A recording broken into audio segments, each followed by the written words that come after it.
O som da pistola batendo no coldre de couro ecoou pela manhã silenciosa do Arizona quando Diego Morales desceu do cavalo baio diante do rancho abandonado que havia comprado por apenas R$ 5 no leilão do condado de Pima.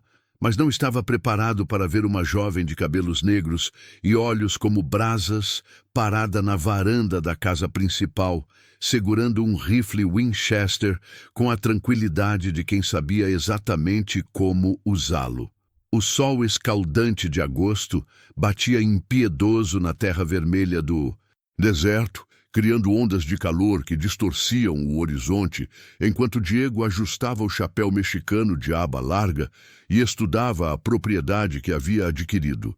20 acres de terra árida, com algumas construções de adobe que pareciam ter sido abandonadas há meses. Um poço que esperava ainda tivesse água, e currais vazios que falavam de dias melhores no passado. A jovem na varanda devia ter uns 20 anos, vestia calças de couro marrom, camisa de algodão branco manchada de suor e poeira, e botas. Gastas que mostravam que ela não era apenas decoração naquele lugar perdido no meio do nada.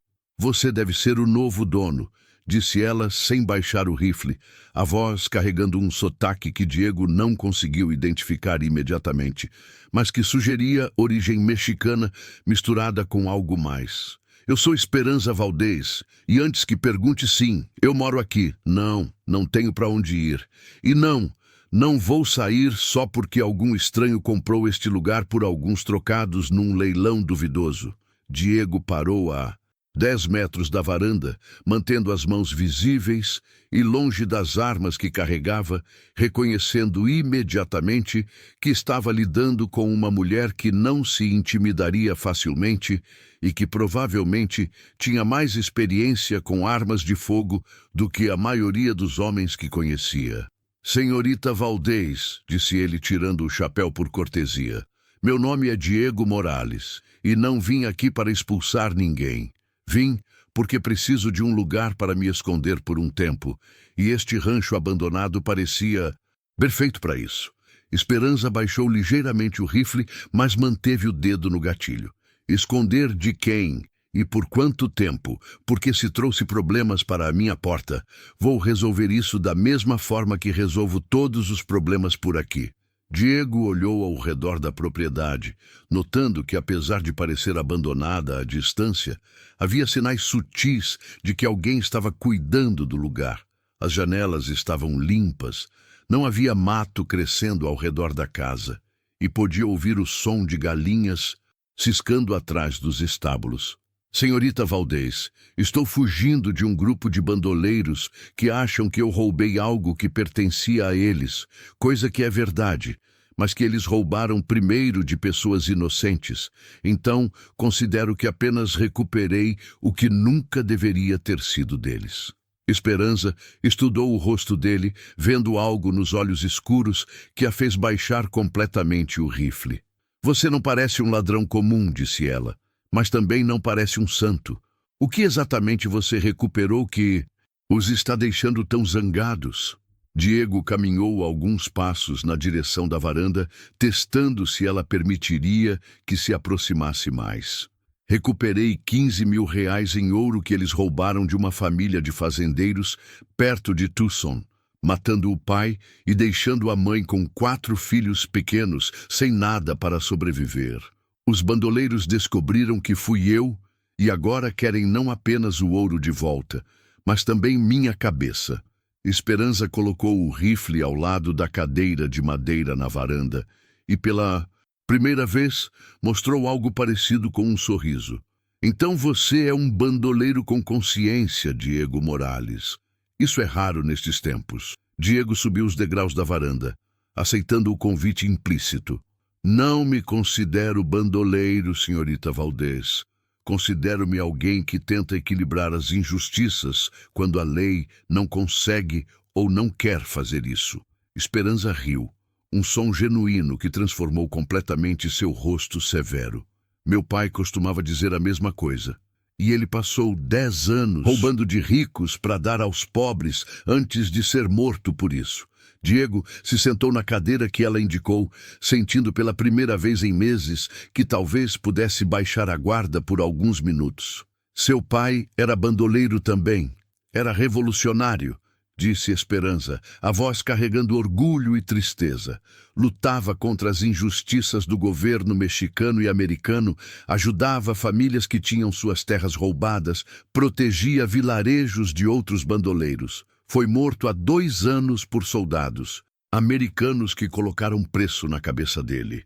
O silêncio que se seguiu foi preenchido apenas pelo som do vento quente soprando através das construções de adobe e o canto distante de um coiote. Diego estudou o perfil de Esperança contra a luz do sol, vendo não apenas uma jovem bonita, mas uma mulher que carregava responsabilidades e dores que a haviam forçado a crescer rápido demais. "E você ficou sozinha aqui desde então?" perguntou ele suavemente. Esperança assentiu. "Papai comprou este rancho há 5 anos, quando ainda tinha dinheiro do trabalho dele. Quando morreu, descobri que tinha dívidas que eu não conhecia, impostos atrasados, empréstimos que havia feito para ajudar outras famílias. Perdi quase tudo, exceto estes 20 acres que consegui manter pagando o mínimo necessário." Diego começou a entender como um rancho que deveria valer milhares de reais havia sido vendido por 5. Você não tinha dinheiro para pagar os impostos atrasados. Exatamente. E quando o condado colocou a propriedade em leilão, eu estava na cidade tentando convencer o banco a me dar mais tempo, sem saber que o leilão estava acontecendo.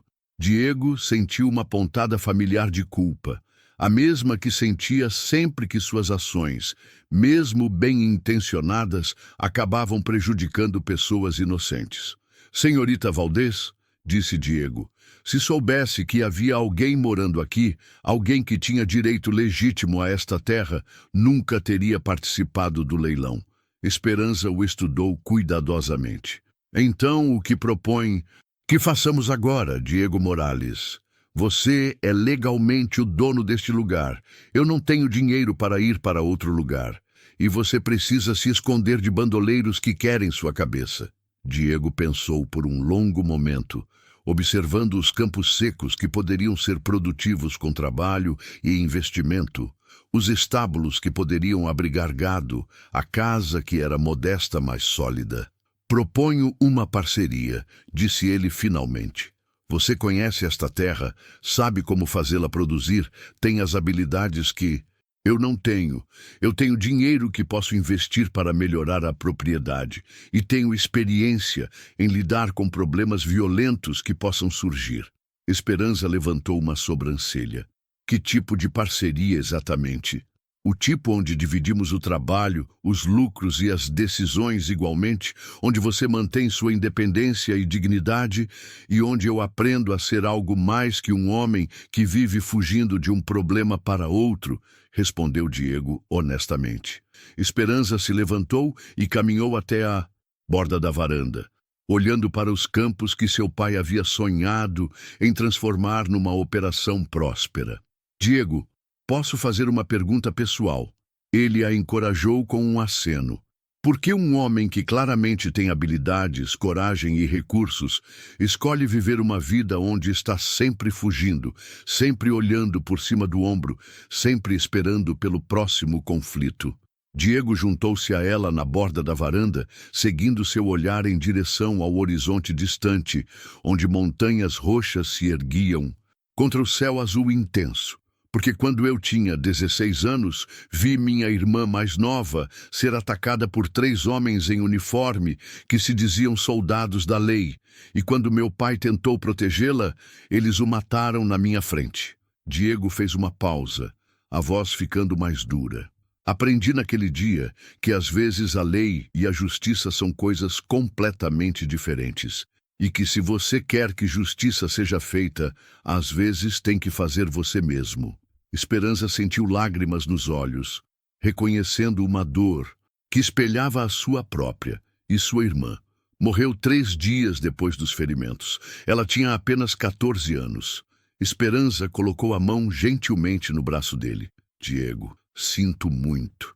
Sei como é perder família para a violência daqueles que deveriam proteger os inocentes. Diego cobriu a mão dela com a sua, sentindo uma conexão que não experimentava há anos. Esperança, nos últimos 15 anos vivi uma vida onde confiar em alguém era perigoso, onde me aproximar de pessoas significava colocá-las em risco, onde amar alguém era dar aos meus inimigos uma arma para me destruir. Mas olhando para você, vendo sua força, sua coragem, a forma como protege sozinha tudo que resta dos sonhos de seu pai, sinto algo que pensei ter perdido para sempre. Esperança sentiu o coração acelerar. O que está sentindo? Estou sentindo que talvez tenha encontrado alguém que entende que às vezes fazer a coisa certa significa quebrar leis injustas, que às vezes a única forma de proteger os inocentes é sendo mais rápido e mais determinado que aqueles que querem machucá-los. Diego olhou nos olhos dela. E estou sentindo que talvez seja possível ter uma vida que seja mais que apenas sobreviver de um dia para o outro. O som de cascos de cavalo se aproximando quebrou o momento íntimo. Esperança pegou o rifle imediatamente, enquanto Diego colocou a mão na pistola. 5 cavaleiros apareceram na crista da colina, que limitava a propriedade ao norte. E mesmo à distância, Diego podia ver que eram os homens que estava fugindo. Carlos Mendoza e sua gangue haviam finalmente o encontrado. Esperança, disse Diego rapidamente. Estes são os bandoleiros de que falei. São 5, todos experientes em combate, e não vão embora sem o ouro ou sem me matar. Você tem algum lugar para se esconder até isso acabar. Esperança checou a munição do rifle. Diego, este é meu lar. Não vou me esconder enquanto bandoleiros invadem minha propriedade. Além disso, são 5 contra 2. Gosto mais dessas chances do que você. Enfrentar 5 sozinho. Diego sentiu algo se mover no peito, uma mistura de admiração, medo e algo mais profundo. Esperança, estes homens não têm escrúpulos. Se pegarem você, vão usar você contra mim. Ela sorriu, mas era um sorriso perigoso. Então não podem me pegar, não é mesmo? Os 5 homens se aproximaram lentamente, espalhando-se informação que Diego reconheceu como tática padrão para cercar uma posição defendida. Carlos Mendoza, um homem grande com cicatrizes que contavam histórias de violência, parou seu cavalo a 50 metros da casa. Diego Morales, gritou ele, sabemos que está aí dentro. Entregue nosso ouro e talvez deixemos você viver. Diego saiu da casa, mantendo Esperança protegida atrás dele. Carlos, você sabe muito bem que o ouro nunca foi seu. Vocês roubaram de uma família inocente, e eu apenas devolvi para quem tinha direito. Carlos riu, um som sem humor. Diego, você sempre foi ingênuo. Neste mundo, quem tem poder decide o que é certo e errado. E nós temos mais homens, mais armas e menos escrúpulos que você. Diego podia sentir Esperança posicionada estrategicamente atrás da coluna de madeira que sustentava o teto da varanda, com um ângulo perfeito para cobrir o flanco direito dos atacantes. Carlos, disse Diego, posso fazer uma contraproposta. Vocês vão embora agora e eu não conto para os federais onde vocês estão se escondendo. A resposta de Carlos foi sacar sua pistola. O tiroteio que se seguiu durou apenas 3 minutos, mas foram 3 minutos de violência intensa que testaram tanto as habilidades de Diego quanto a coragem de Esperança. Diego havia subestimado completamente as habilidades dela com armas de fogo. Ela não apenas era uma atiradora excelente, mas também tinha instintos táticos naturais, cobrindo seus flancos expostos e antecipando os movimentos dos atacantes de uma forma que sugeria experiência considerável em combate.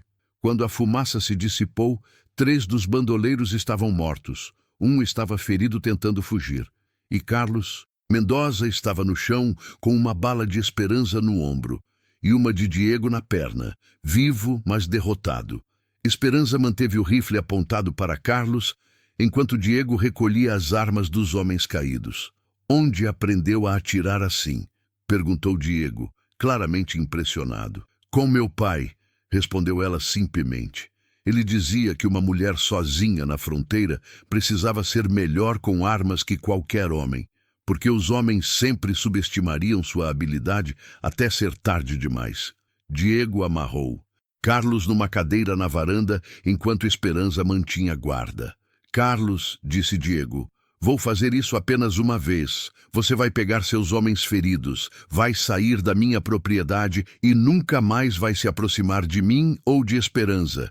Se eu ouvir que vocês estão causando problemas na região, vou caçar cada um de vocês pessoalmente. Carlos cuspiu sangue. Isso não acaba aqui, Diego. Tem outros homens, outros grupos que vão querer aquele ouro. Diego se ajoelhou para ficar na altura dos olhos de Carlos. Carlos, o ouro já foi devolvido para a família que vocês roubaram. Não tenho mais. E mesmo que tivesse, vocês nunca mais vão estar em posição de fazer exigências a mim. Diego se levantou. Agora saiam da minha terra antes que eu mude de ideia sobre deixá-los vivos. Uma hora depois, os bandoleiros sobreviventes haviam desaparecido no horizonte, deixando Diego e Esperança sozinhos novamente na propriedade que agora parecia verdadeiramente pertencer a eles. Esperança, disse Diego enquanto enterravam os 3 homens mortos numa colina atrás da casa. Obrigado. Sem você, provavelmente estaria morto agora. Esperança limpou o suor da testa com as costas da mão.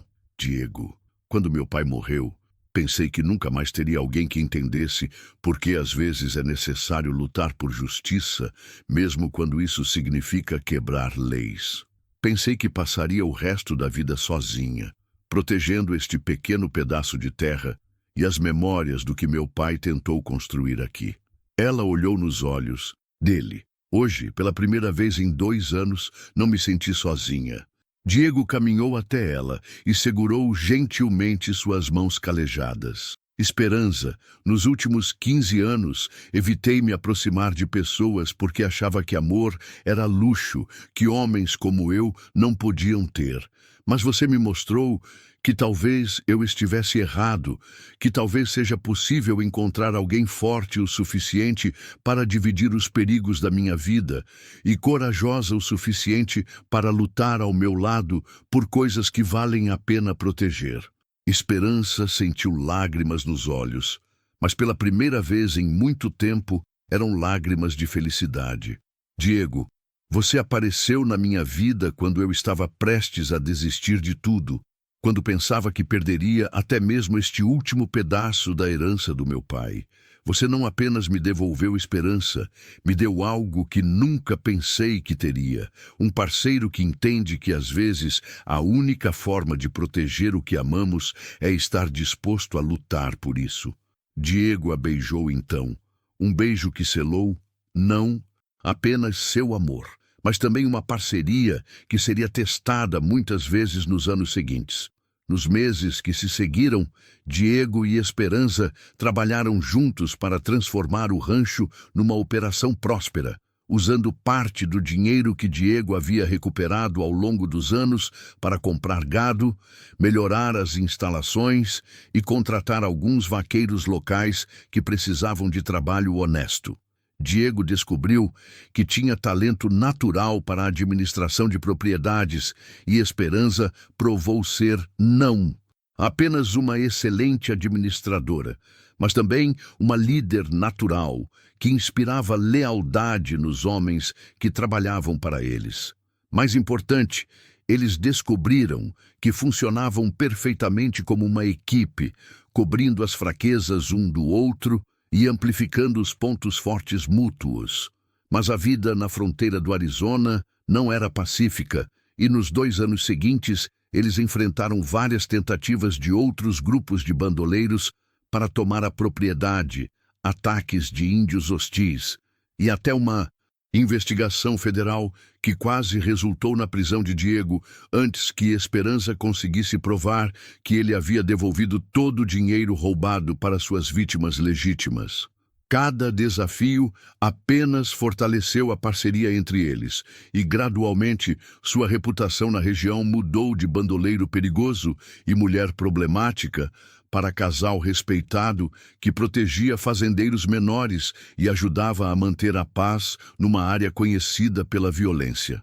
Em dezembro de 1887, 2 anos após se conhecerem, Diego e Esperança se casaram numa cerimônia simples na igreja de Santa Rita, com a presença de fazendeiros locais, ex-vítimas de bandoleiros que Diego havia ajudado, e até mesmo alguns ex-criminosos que haviam encontrado trabalho honesto no rancho e aprendido que havia formas melhores de viver que o roubo e violência.